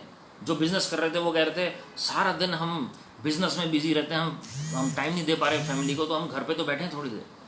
और हम देख रहे हैं कि आज सारे बिजनेसेस बंद हैं जी। तो वो एक सीड था एक जबान से, जो वन एकॉर्ड में पूरी पृथ्वी से जा रहा था फ्यूचर में, जिसकी हार्वेस्ट आज मनुष्य रीप कर रहा है, नोइंगली अननोइंगली। जब आप हीलिंग बोलेंगे तो हीलिंग पाएंगे जी प्रभु की महिमा के लिए। तो परमेश्वर ने यहां पर एक सिद्धांत रख दिया, बीज बोने का समय और फसल, ये इसका सिद्धांत आज भी चल रहा है प्रभु की महिमा के लिए। प्रभु ने कहा जब तक पृथ्वी मौजूद है तब तक ये सिद्धांत चलेगा। जो हम फाइनेंस के ऊपर ये टीचिंग देखेंगे तो उस पर और देखेंगे। उत्पत्ति 9:1 में देखिए, बहुत इंपॉर्टेंट बात जो अंतिम दिनों के पैरेलल परमेश्वर करने जा रहे हैं आपके और मेरे लिए। फिर परमेश्वर ने नूह और उसके पुत्रों को आशीष दी और उनसे कहा, फूलो फलो और बढ़ो और पृथ्वी में भर जाओ। Lord restored the blessing for the glory of God. परमेश्वर ने आशीष को दोबारा से परमेश्वर ने पुनर्स्थापित किया। जो श्राप आपकी आशीष चुरा कर ले गए थे, जो समय आपका चुरा लिया बीमारियों ने, शैतान ने, जो भी गलतियां पूर्वजों से भी हुई थी जिनकी वजह से आपने नुकसान उठाया जी, परमेश्वर ने यहां पर नूह के जमाने में दोबारा से आदम की आशीष को रेस्टोर किया प्रभु की महिमा के लिए। हालेलुया। और आज मैं डिक्री और डिक्लेयर कर रहा हूं कि जितने लोग मौजूद हैं इस मीटिंग में, आप और आपका परिवार, चाहे आपकी पर्सनल लाइफ हो, आपकी फैमिली लाइफ हो, आपकी मैरिड लाइफ हो, आपकी फाइनेंशियल लाइफ हो, आपकी स्पिरिचुअल लाइफ हो, आपके इमोशनल बीइंग हो, आपकी हेल्थ हो, आपका टाइम हो, आपके टैलेंट्स हैं, स्क्रोल्स हैं, गिफ्टिंग्स हैं, कॉलिंग्स हैं, हर बात का हम रेस्टोरेशन बोल रहे हैं प्रभु यीशु मसीह के नाम। जैसे परमेश्वर ने नूह को आशीषित किया दोबारा से, वही ब्लेसिंग में प्रोनाउंस, डिक्री और डिक्लेयर कर रहा हूं आपकी लाइफ में प्रभु यीशु मसीह के नाम में। In the mighty name of the Lord Jesus Christ, in the mighty name of the Lord Jesus Christ, receive the touch of my Father Lord Jesus Christ। अंतिम जमाने में, अंतिम दिनों में परमेश्वर नूह के जमाने की तरह सब कुछ रेस्टोर करेंगे प्रभु की महिमा के लिए जी। आपका यूथ रेस्टोर हो रहा है प्रभु की महिमा के लिए। नूह को परमेश्वर ने ताकत दी, अय्यूब को परमेश्वर ने ताकत दी कई और साल जीने के लिए, इब्राहिम को परमेश्वर ने ताकत दी दोबारा से कई साल जीने के लिए। जब उसकी संतान हुई 100 की एज में, ध्यान से सुनिएगा, 75 की एज में परमेश्वर ने प्रॉमिस किया इब्राहिम को, 100 की एज में उसकी संतान हुई। कितने साल जिया इब्राहिम? और 175। जो पहले 75 में वो बांझ था, बैरन था, परमेश्वर ने 75 एडिशनल साल दिए उसे प्रभु की महिमा के लिए। हालेलुया। फैमिली लाइफ 75 साल बढ़ गई उसकी। जो पहले 75 में फैमिली होनी चाहिए थी, या आप उसकी एज लगाइए 25 में शादी होनी चाहिए थी, तो 25 से 100 तक जो फैमिली लाइफ होनी चाहिए थी वो 100 से 175 में हुई, और उसकी स्ट्रेंथ रही प्रभु की महिमा के लिए। हालेलुया। परमेश्वर आपके साथ भी ऐसा करने जा रहे हैं। अंतिम दिनों में जब प्रभु ने कहा नूह के जमाने के दिन होंगे, नूह की तरह दिन होंगे, तो परमेश्वर ब्लेसिंग को भी रेस्टोर करेंगे जी। दूसरा पत्रस 2:5 में लिखा हुआ है, Noah was a preacher of righteousness and God forewarned the world of his righteous judgment. धार्मिकता का प्रचारक था नूह, और उसने जो आने वाला न्याय था परमेश्वर ने नूह के द्वारा प्रचार किया। आज लोग डरते हैं जजमेंट वर्ड मत यूज करो, लेकिन मैं आपको बताना चाहता हूं मेरे प्रियो, जजमेंट किसके लिए है? जजमेंट बिलीवर्स के लिए नहीं है जो वाकई में प्रभु के साथ चल रहे। नूह की तरह, नूह के लिए जजमेंट नहीं था, नूह के लिए तो ब्लेस्ड टाइम था। जब पास ओवर में, फसह के पर्व में, ध्यान से सुनिएगा, हम फसह का पर्व कहते हैं, लेकिन उस समय उस फेस्टिव सीजन में मिस्र में मृत्यु हो रही थी, इजराइलियों के लिए पर्व था वो। Hallelujah. So when there is darkness in the world, Lord is going to bless you, He is going to protect you, He is going to multiply you, He is going to restore every good thing in your life for the glory of God. तो अपना perspective बदलें judgement word को लेकर। हमें अपनी चाल को सही रखना है, हमें परमेश्वर के मुताबिक चलना है। परमेश्वर बाकी चीजों का ध्यान देंगे। आपके टाइम से पहले कोई मृत्यु, कोई बीमारी आपको हाथ नहीं लगाएगी प्रभु की महिमा के लिए। हालेलुया। तो Noah was a preacher of righteousness. परमेश्वर अंतिम दिनों में ऐसे लोगों को खड़ा करेंगे जो जॉन द बैप्टिस्ट की तरह, यूहन्ना बपतिस्मा देने वाले की तरह, नोहा की तरह लोगों को वार्न करेंगे आने वाली घटनाओं को लेकर। आपको पता है नूह के जमाने तक पृथ्वी के ऊपर आज तक बारिश नहीं हुई थी। It never ever rain in the history of humanity till the time of Noah. आज तक हुई नहीं थी। परफेक्ट वेदर था, सब कुछ सिद्ध था, और नोहा आर्क बना रहे हैं, लोगों को फोर वार्न कर रहा है परमेश्वर के वचन के अनुसार। लगभग 75 साल माना जाता है नोहा ने वार्न किया लोगों को, लेकिन लोगों ने नहीं सुनी, तुच्छ जाना उसको, लेकिन अकेला नूह बचा। ऐसे लूत ने भी लोगों से प्लीड किया कि वो जो 2 फरिश्ते घर में आए उन्हें मत कुछ करो, नहीं सुना, मजाक उड़ाया। आज भी लोग मजाक उड़ा रहे हैं ऐसे प्रचारकों का, ऐसे भविष्य वक्ताओं का। लेकिन आने वाले दिनों में, और अभी हम देख ही रहे हैं जो चीजें हो रही हैं, लोग समझ नहीं पा रहे हैं अभी भी ये सब देखकर। दिस इज द प्रॉब्लम, और स्पेशली बिलीवर्स नहीं समझ पा रहे हैं। दुख की बात ये जी, अभी भी उनकी चाल चलन सुधर नहीं रहा है। आपको क्या लगता है 7 से 8 अरब की पॉपुलेशन अगर नूह के जमाने में थी, तो क्या उनमें से एक भी ऐसा नहीं था जो पश्चाताप नहीं कर सकता था? जब इजराइलियों की 30 लाख की पॉपुलेशन चल रही थी मरुस्थल में, तो क्या उनमें से एक भी ऐसा नहीं था जो योशू और कालेब की तरह विश्वास रख सकता था? जो मन्ना को देख रहे थे प्रतिदिन उतरते हुए, जो आग के खंभे को देख रहे थे महिमा में आगे बढ़ते हुए। आज भी लोग ऐसे हैं जो महिमा को देखकर भी, चिन्ह चमत्कार देखकर भी, परमेश्वर के प्रोविजन को देखकर भी, फिर भी वो, और जो चिन्ह हो रहे हैं आसपास उनको देखकर भी वो समझ नहीं पा रहे हैं परमेश्वर के स्वभाव और व्यवहार को। मेरे प्रियो, परमेश्वर अपने प्यार में अपने लोगों को मौका दे रहे हैं, तैयार कर रहे हैं जी प्रभु की महिमा के लिए। हमें परमेश्वर को प्रायोरिटी देनी है और परमेश्वर की आवाज को पहचानना है। इज़ीकियल 14:14 में अगर हम देखें, उसमें लिखा है, Even if Noah, Job and Daniel would pray, they would only be able to save themselves because of their righteousness. अंतिम दिनों में अगर नूह के जमाने का दिन है, तो उसमें लिखा हुआ है नूह, अय्यूब और दानियल जो प्रार्थना योद्धा थे, जो धर्मी जन थे परमेश्वर के, जो प्रतिदिन प्रार्थना करने का नियम रखते थे, अगर वो भी अंतिम दिनों में प्रार्थना करते हैं, जब अकाल पड़ता है, जब मरी आती है, जब भूखमरी फैलती है संसार में, इज़ीकियल में परमेश्वर कह रहे हैं ये बात, अगर वो भी प्रार्थना करेंगे तो वो सिर्फ अपने आप को बचा पाएंगे। मेरे प्रिय, अंतिम दिनों में एवरी मैन फॉर हिमसेल्फ, ये परमेश्वर दया देंगे जी, आपका घराना आपकी वजह से बचेगा। लेकिन जो हम देख रहे हैं हालात, हम देख रहे हैं कि इस वक्त लोगों की प्रेयर लाइफ इफेक्टेड हो गई जी। वो प्रेयर नहीं कर पा रहे हैं जिस तरीके से पहले करते थे। क्यों? क्योंकि ये प्रेयर ही है जिसने अभी तक प्रोटेक्ट किया हुआ है जी। अय्यूब को, दानियल को और नूह को विपरीत परिस्थितियों में भी वो परमेश्वर के साथ चलने वाले लोग थे और परमेश्वर ने उन्हें बचाया। परमेश्वर अंतिम दिनों में ऐसे लोग खड़े करेंगे जी। उत्पत्ति 7:5 में लिखा हुआ है, and Noah did according on to all that the Lord commanded him. जब परमेश्वर ने कहा आर्क बनाओ, तो नूह ने कैसे बनाई आर्क? जैसे परमेश्वर ने इंस्ट्रक्शन दी वैसे नूह ने बनाई दी, और हम देखते हैं कि परमेश्वर ने उसके घराने को बचाया।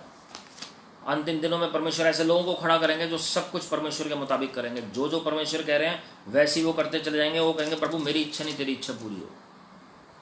और परमेश्वर आशीषित करेंगे ऐसे लोगों को, और उनकी वजह से उनका घराना उद्धार पाएगा। मैं लास्ट वर्स पढ़ रहा हूँ आपके इंकरेजमेंट के लिए। नूह के ज़माने के दिनों के बारे में परमेश्वर यशायाह में क्या कहते हैं। द बुक ऑफ आइज़ाया 54:7-10, ये आप मार्क कर लीजिए और आप क्लेम करें, परमेश्वर उसे पूरा करेंगे। क्षण भर के लिए मैंने तुझे छोड़ दिया था, परंतु अब बड़ी दया करके मैं फिर तुझे रख लूंगा। For a brief moment I deserted you, but with a great compassion I will gather you. अभी आज की जो परिस्थितियां चल रही हैं कोविड की, सबको लग रहा है ऐसा क्यों हो रहा है संसार में, क्या परमेश्वर ने मुझे छोड़ दिया, मेरे साथ ऐसा क्यों हुआ। और कई लोगों को ऐसा लगता है कि अगर किसी को कोविड होगा तो परमेश्वर का जजमेंट ही है। लेकिन यहां पर परमेश्वर क्या कह रहे हैं, क्षण भर के लिए मैंने तुझे छोड़ दिया था, परंतु अब बड़ी दया करके मैं फिर तुझे रख लूंगा। With great compassion I will gather you. क्रोध के आवेग में आकर मैंने पल भर के लिए तुझसे मुंह छिपाया था, परंतु अब अनंत करुणा से मैं तुझ पर दया करूंगा। अनंत करुणा से, unfailing compassion, eternal compassion of God. तेरे छुड़ाने वाले यहोवा का यही वचन है, ये मेरी दृष्टि में नूह के समय के जल प्रलय के समान है। ध्यान से सुनिएगा, क्योंकि जैसे मैंने शपथ खाई थी कि नूह के समय के जल प्रलय से पृथ्वी फिर न डूबेगी, वैसे ही मैंने ये भी शपथ खाई है कि फिर कभी तुझ पर क्रोध ना करूंगा और ना तुझको धमकी दूंगा। चाहे पहाड़ हट जाएं और पहाड़ियां टल जाएं, तो भी मेरी करुणा तुझ पर कभी ना हटेगी और मेरी शांतिदायक वाचा न टलेगी। यहोवा जो तुझ पर दया करता है उसका यही वचन है। This is like the days of Noah to me, as I swore that the waters of Noah should no more go over the earth, so I have sworn that I will not be angry with you and will not rebuke you. For the mountains may depart and the hills be removed, but my steadfast love shall not depart from you, and my covenant of peace shall not be removed, says the Lord who has compassion on you. Hallelujah. मेरे प्रियो, परमेश्वर ने नूह के साथ दोबारा वाचा बांधी और परमेश्वर ने ब्लेस किया, मल्टीप्लाई किया उसे, उसकी जनरेशन को ब्लेस किया, बच्चों को ब्लेस किया। और हम जानते हैं कि परमेश्वर ने मेघ धनुष दिखाकर, रेनबो दिखाकर वाचा को स्थापित किया जी। जब हम पढ़ते हैं प्रकाशित वाक्य 4 अध्याय उसकी पहली आयत और दूसरी आयत में, जब यूहन्ना को परमेश्वर ने स्वर्ग में बुलाया और उन्होंने परमेश्वर के सिंहासन को देखा और उसने वही रेनबो, वही मेघ धनुष देखा परमेश्वर के सिंहासन की ओर, और वो 360 डिग्री बना हुआ था जी। आप कभी भी आसमान में देखते हैं आज वो सेमी सर्कल की तरह होता है, लेकिन स्वर्ग में वो फुल सर्कल था। परमेश्वर अपनी वाचा को पूरा करेंगे अंतिम दिनों में प्रभु की महिमा के लिए। परमेश्वर ने सबसे पहले वाचा याद दिलाई यूहन्ना को स्वर्ग में ले जाकर, और परमेश्वर वही वाचा आज आपको याद दिला रहे हैं कि पल भर के लिए मैं ऐसा लगा कि गुस्सा तो हुआ हूं मैं, लेकिन नूह के जमाने के तरह मैं फिर से वाचा को स्थापित करूंगा। वो शांति की अनंत काल की वाचा, बड़े तरस के साथ मैं तुम्हें वापस अपने पास ले आऊंगा। हालेलुया। मैं तुम्हें फिर ना झिड़कूंगा। मेरे प्रियो, परमेश्वर की जो महाकरुणा मौजूद है आज हमारे साथ, उनके कारण हम नाश नहीं होते हैं। परमेश्वर की दया के कारण हम नाश नहीं होते हैं। आज अगर हम जीवित हैं, आज अगर हम भले चंगे हैं, ये किसी ना किसी ने प्रेयर की है जी। जो परमेश्वर की दया है, उसका अनुग्रह है, वो हमारे लिए काफ़ी है। आइए हम सब अपनी आंखों को बंद करें और हम प्रार्थना करें और अपने आप को तैयार करें पवित्र आत्मा जी की सहायता से इन अंतिम दिनों के लिए। You shall multiply, you shall inherit the earth for the glory of God, you shall be fruitful as in the days of Noah. At the same time we have to fear God and walk with God, we have to preach righteousness. हमें preaching में भी compromise नहीं करना है, जैसे नोआ ने किया, कोई कॉम्प्रोमाइज नहीं किया नोआ ने, वैसे हमें होना है जी।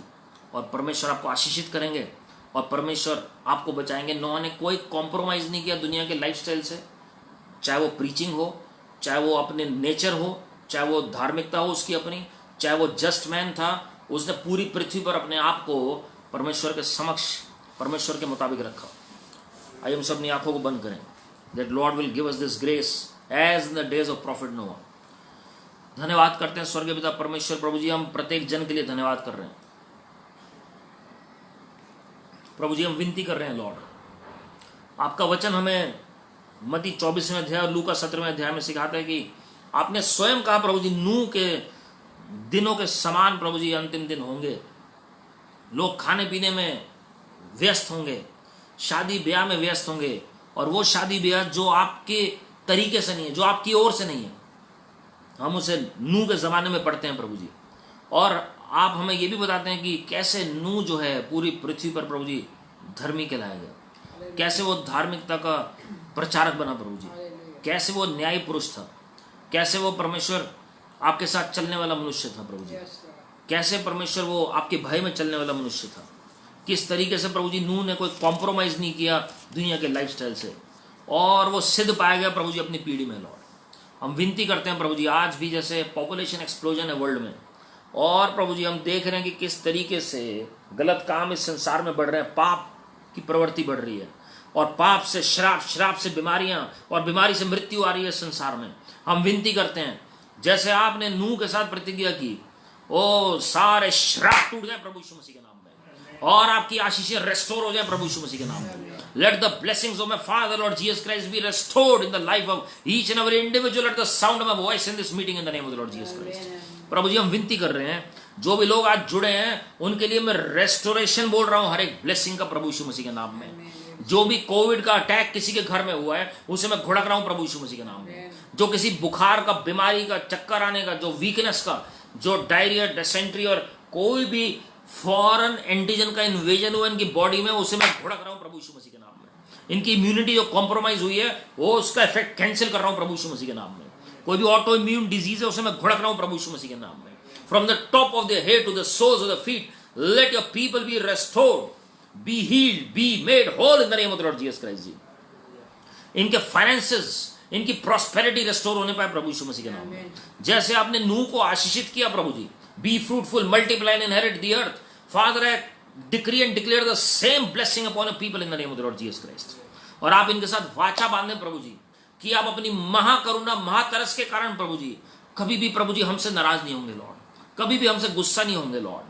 और हम अंगीकार और पश्चाताप करते हैं अपनी तमाम गलतियों के लिए, पापों के लिए। हम अपने आप को प्रभु जी नम्र करते हैं, हम आपके चरणों में आते हैं, और हम प्रभु जी कलीसियाओं के बिहाफ पर, विश्वासियों के बिहाफ पर प्रभु जी माफी मांगते हैं।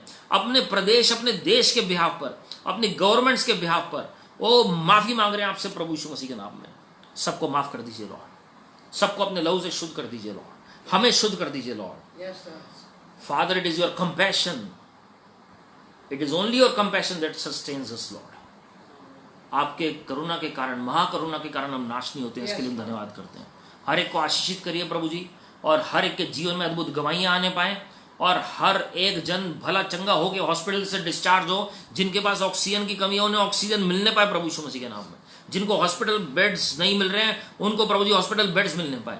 जो ऑलरेडी हॉस्पिटल में एडमिट हो रखे हैं वो प्रभु जी नॉर्मल अच्छी हेल्थ में डिस्चार्ज होकर समय पर घर वापस आने पाए प्रभु यीशु मसीह के नाम में। जिनके पास फाइनेंसेस नहीं है प्रभु जी इलाज कराने के लिए, उनको प्रभु जी स्वर्ग से फाइनेंसेस दीजिए, डिवाइन हीलिंग दीजिए प्रभु यीशु मसीह जी। और विनती कर रहे हैं प्रभु जी, जिनका दवाइयां नहीं है वो दवाइयां पहुंचने पाए लॉर्ड। ऑक्सीजन कंसंट्रेटर्स नहीं है वो ऑक्सीजन कंसंट्रेटर्स पहुंचने पाए लॉर्ड। और इम्यूनिटी स्ट्रांग होने पाए प्रभु यीशु मसीह के नाम में। इनके अंदर वो फ्रीक्वेंसी, वो ताकत बढ़ने पाए आत्मिक तौर पर, वो इनके बॉडी के अंदर, ताकि वो प्रभु जी फाइट कर सके वो एक्सटर्नल एंटीजन से, वो वायरस और बैक्टीरिया से, और जीवन से बढ़कर बने प्रभु यीशु मसीह के नाम में। Let them be overcomers in the name of the Lord Jesus Christ. प्रभु यीशु मसीह जी, हमारी आंखें खुलें और हम समयों को पहचानें और आपके आगमन की तैयारी करने पाए। Father, give us the grace to prepare ourselves, our families, our friends, our known persons, other believers, and your people, and this world for your second coming in the name of the Lord Jesus Christ. दया दिखाइए Lord, दया दिखाइए प्रभु यीशु मसीह जी, दया दिखाइए। आप हमें अपनी शिक्षा में बढ़ाइए। हमें प्रार्थना करना नहीं आता, हमें बाइबल पढ़ना नहीं आता लॉर्ड, हमें मनन करना नहीं आता, लेकिन हम आपके चरणों में सीखना चाहते हैं। वो प्रकाशन का आत्मा हमारे ऊपर उतरे। जिसके भी गर्दन में दर्द है, सर्वाइकल स्पॉन्डिलाइटिस की प्रॉब्लम है, पीठ में दर्द है, उसे मैं घुड़क रहा हूं प्रभु यीशु मसीह के नाम में। ऑक्सीजन की कमी है, वो ऑक्सीजन नॉर्मल हो जाए प्रभु यीशु मसीह के नाम में। Be restored normally in the name of the Lord Jesus Christ. बिना किसी इक्विपमेंट के, बिना किसी मेडिकल एड के कंप्लीट हीलिंग बोल रहे हैं प्रभु यीशु मसीह के नाम में। लोगों को हॉस्पिटल ना जाना पड़े लॉर्ड, लेकिन डिवाइन हीलिंग उनके घर में फ्लो करे प्रभु यीशु मसीह। जिन लोगों की शादी ब्याह नहीं हो रहे हैं उनके शादी ब्याह होने पाए प्रभु यीशु मसीह के नाम में। जो करियर के लिए चिंतित हैं वो प्रभु जी पूरा समर्पण करने पाए और उनके करियर को आप बनाए लॉर्ड। हर एक धोखे से बचाएं। जिन्होंने गलत डिसीजन ले लिया शादी का, या गलत जगह है प्रभु जी शादी हो गई है, या गलत जगह एंगेजमेंट हो गई है प्रभु जी, उन्हें आप हर एक धोखे से बचाएं प्रभु यीशु मसीह के नाम में। Open their eyes to the truth and the truth that shall set them free in the name of the Lord Jesus Christ. प्रभु यीशु मसीह जी, आपने अभी तक हमें संभाल के रखा है और आगे भी संभाल के रखेंगे। जिनके घरों में उद्धार नहीं आया अभी तक, अब इस साल उद्धार आ जाए प्रभु यीशु मसीह के नाम में। पेरेंट्स, स्पाउस, बच्चे, भाई बहन, रिश्तेदार सब आपके राज्य में आने पाए प्रभु यीशु मसीह के नाम में, क्योंकि आपका वचन कहता है प्रेरितों का काम 16:31 में, विश्वास कर तू और तेरा घराना उद्धार पाएगा। सारी आदर में आपको दे रहे हैं प्रभु यीशु मसीह के नाम में। जो भविष्यवाणी हम सब के विषय में हुई है, हमारी उन्नति और आपकी महिमा के लिए बिना किसी डिले के पूरी होने पाए लॉर्ड, वो सारी डिलेज को मैं घुड़क रहा हूं प्रभु यीशु मसीह के नाम में। प्रभु यीशु मसीह जी, धन्यवाद कि आपके फरिश्ते कार्य कर रहे हैं हमारे ब्याह पर चारों तरफ। सारी आदर में आपको दे रहे हैं प्रभु यीशु मसीह के नाम में, आमीन आमीन। और हमारे प्रभु यीशु मसीह का अनुग्रह, परमेश्वर पिता का प्रेम, पवित्र आत्मा की सहभागिता हम सबों के साथ जो आज इस प्रार्थना में वचन में शामिल हुए हैं, जो किसी कारणवश नहीं जुड़ पाए, जो रिकॉर्डिंग में जुड़ेंगे या यूट्यूब चैनल पे जुड़ेंगे, हर एक के साथ प्रभु के आगमन तक बनी रहे, आमीन। God bless you my friends. आप सबकी प्रार्थनाओं के लिए धन्यवाद, और हम सब के लिए प्रार्थना करने के लिए धन्यवाद, और प्रार्थना लगातार करते रहे हम सब के लिए, हमारे देश के लिए। और जो लोग हॉस्पिटल्स में हैं, जिनके लिए हमने शुरू में प्रेयर की, जो लोग लेट ज्वाइन कर रहे हैं, वो आप शुरू में देख सकते हैं, हमने कई लोगों के लिए प्रेयर की है जी, उनके लिए आप भी प्रार्थना करें। आपकी प्रार्थना बहुत वैल्यूएबल है। एक एक जन की प्रार्थना प्रभु सुनना चाहते हैं, प्रतिदिन प्रभु सुनना चाहते हैं जी। और याद रखिए जी, our days of restoration are coming very soon, sooner than you think, for the glory of God. Your best is yet to come, your miracles are on their way, your testimonies are on their way. Just thank the Lord in advance. और प्रभु का धन्यवाद हो। अब मैं फिर से repeat कर रहा हूँ, यूट्यूब चैनल पर जाके आप and time prophetic vision channel पे आप ये मैसेजेस हम डाल रहे हैं आने वाले दिनों में, आप उस पर भी देख सकते हैं। जो लोगों के पास यूट्यूब है या जो फेसबुक पे नहीं जुड़े हुए हैं, उनके साथ आप शेयर कर सकते हैं जी। और प्रभु आप सबको आशीषित करें, अपने आगमन तक संभाल के रखें जी। Keep smiling and keep trusting God, because your best is yet to come. God bless you, praise the Lord.